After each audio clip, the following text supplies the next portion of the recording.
Olá, seja muito bem-vinda a mais um programa Coffee Time.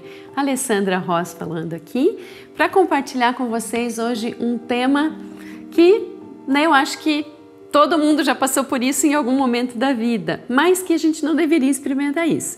Mas é sobre frustração. Como que a gente vai lidar com momentos que a gente esperava alguma coisa e aquilo não se realiza, não acontece daquele jeito, Você já passou por isso? Eu já, várias vezes, Nem tudo que acontece no nosso dia a dia, a gente gostaria que acontecesse daquele jeito ou naquele tempo, às vezes demora mais, às vezes chega num tempo que a gente não está preparada, E por que será que isso acontece? E uma das coisas que Deus tem colocado no meu coração, eu vou compartilhar aqui rapidinho, brevemente, só alguns pontos principais daquilo que Deus tem colocado no meu coração. Que é, primeiro, a gente cria expectativa, a respeito de pessoas e situações, porque a gente quer alguma coisa. Sabe quando você dá um presente para alguém e você espera que a pessoa use muito aquele presente, que você veja que ela está aproveitando, usufruindo, porque você está esperando alguma coisa em retorno daquilo. Mas a pessoa nunca te prometeu. A gente dá um presente porque a gente quer, não porque a pessoa está cobrando. E a gente espera que a pessoa goste, mas você deu, está dado. Ou nós mulheres, ficamos dando lá dicas para o marido. Olha, tem um restaurante novo que abriu, disseram que é muito bom. E às vezes o marido está lá, nem se tocou que o que você está querendo é que ele te leve no restaurante. Não é muito mais fácil você chegar, eu gostaria de conhecer esse restaurante, vamos, do que ficar lançando um monte de indireta que a gente espera que eles entendam. Eu tenho marido e 2 filhos. Eu sei que muitas vezes essas mensagens subliminares que a gente lança no ar, eles não captam, não entendem e a gente fica lá o quê? Frustrada, porque não entenderam a mensagem, Então, é porque a gente está esperando algo em troca. Mas olha o que diz lá em 1 Coríntios 13, 4 e 5. Fala assim: o amor é paciente, é benigno. O amor não arde em ciúmes, não se ufana, não se ensoberbece, não se conduz inconvenientemente, não procura seus próprios interesses. Então, quando nós temos uma postura, uma mentalidade de que nós somos como Cristo nesse mundo, que Cristo é a expressão perfeita de Deus Pai é amor, quando nós nos baseamos nisso, a gente não busca os nossos próprios interesses. Que significa o quê? A gente não espera nada em troca. Assim como Deus não espera nada de nós.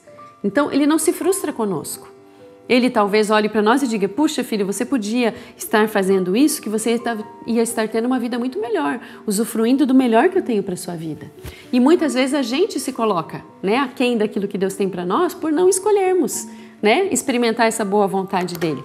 Mas então, quando a gente espera algo, a gente pode se frustrar. De qualquer coisa, de qualquer pessoa. E a gente lança um peso muito grande sobre as pessoas quando a gente quer que elas correspondam às nossas expectativas. Até porque tem um dicionário da língua portuguesa que ele sempre associa uma palavra com a palavra que a gente está buscando significado. E quando eu fui buscar o significado da palavra expectativa, a palavra associada, sabe qual que é? Frustração. Frustração. Sabe aqueles vídeos de internet que são de comédia, que aparece lá um bolo, expectativa, e a realidade totalmente diferente, o bolo não cresceu, um penteado que você vai fazer, a expectativa era assim, a realidade é outra. Normalmente é mostrando frustração, não é verdade? Porque a gente baseia a nossa expectativa nas coisas e daí a gente colhe frustração. E a Bíblia, ela não fala sobre expectativa, ela fala sobre esperança. E a esperança, ela é o quê? Você se alegrar hoje em cima de uma palavra, de uma promessa, de algo que Deus disse para você.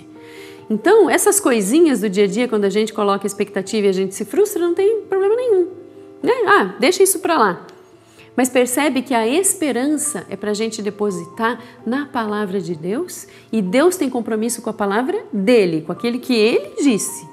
Não com aquilo que a gente enxerga que ele disse. Por isso que nós precisamos conhecer a palavra, ter um relacionamento íntimo com o Espírito Santo, porque ele nos revela a verdade.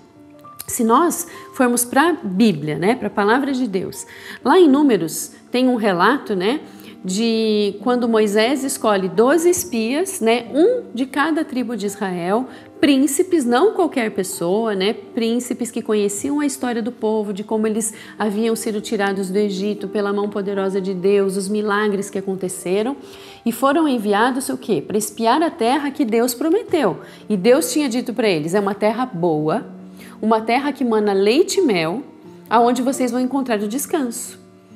Né? Porque Deus sempre planejou isso para o povo dele. Quando Deus criou o homem e colocou no jardim, né, diz que Deus criou o homem a partir do seu descanso, quando tudo estava pronto, perfeito, completo. E é esse status que Deus tem para nós, é essa posição de descanso que Deus tem para que a gente viva.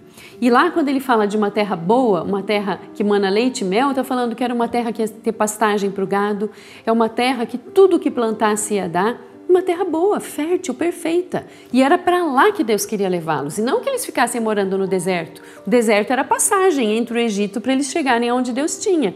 Mas o que aconteceu? Eles ficaram 40 anos no deserto. Por quê? Porque esses 12 espias voltaram e 10 deles relataram que, né, ia ser impossível de conquistar, que eles podiam desistir, que eles iam morrer. Lá em Números 13:33 diz assim: também vimos ali gigantes e éramos aos nossos próprios olhos como gafanhotos, e assim também o éramos aos olhos deles. Olha só que absurdo que eles estão falando. Deus disse que ia levar eles sim para essa terra, e ele disse que lá morava o cananeu, o amorreu, e disse que estava povoada, eles iam ter que tomar posse da terra, pouco a pouco, para ir povoando a terra. Então eles sabiam que iam ter pessoas lá, mas eles olharam e só viram gigantes, só viram o que era difícil, olharam com os olhos naturais, com a interpretação que eles tinham, né? Não se apegaram à palavra de Deus, que Deus era com eles, que Deus estava dando aquele presente para eles. Mas foi diferente da atitude de Josué e Calebe. Olha o que Josué e Calebe disseram. Está lá em Números 14, de 6 a 9. E Josué, filho de Num, e Calebe, filho de Jefoné, dentre os que espiaram a terra, rasgaram as suas vestes e falaram a toda a congregação dos filhos de Israel, dizendo: a terra pelo meio da qual passamos a espiar é terra muitíssimo boa. Se o Senhor se agradar de nós, então nos fará entrar nessa terra e nola dará, terra que mana leite e mel. Tão somente não sejais rebeldes contra o Senhor. E não temais o povo desta terra, porquanto como pão os podemos devorar. Olha só, a vista de 2 e a vista de 10. Eles ouviram a mesma coisa, saíram do Egito da mesma forma, espiaram a mesma terra, e a Bíblia ainda relata que eles trouxeram uma amostra dos frutos da terra e trouxeram um cacho de uva, e precisou de 2 homens para suspender sobre, né, um tronco o cacho de uva de tão grande e pesado que ele era. Olha que maravilha! Mas eles não conseguiram focar nisso e focar na palavra de Deus. Deus que já tinha se mostrado poderoso, forte, que era com eles, que não tinha inimigo para eles.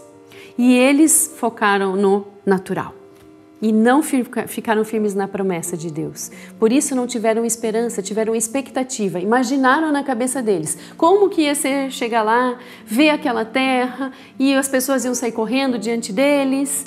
Sabe quando você gera expectativas da sua própria alma, daquilo que você imagina que deve ser e não é aquilo que Deus disse?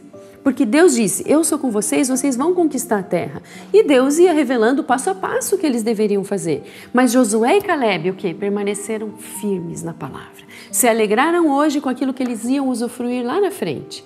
E a Bíblia diz que toda aquela geração precisou passar 40 anos no deserto para que eles morressem, para que os seus filhos crescessem, e então essa nova geração ia usufruir da promessa, porque, né, não tinha se revoltado contra Deus, não tinha perdido a esperança na palavra de Deus. E Josué e Calebe não morreram, permaneceram, e, né, da idade já de 80 anos, eles eram assim como quando 40, né, cheios de vida, de força, de vitalidade, para usufruir da promessa, que a esperança no coração deles não se apagou. Então, minha querida, não tenha expectativa nas coisas, tenha esperança na promessa de Deus, porque Ele tem compromisso com a palavra dele. Amém? Continuem abençoados.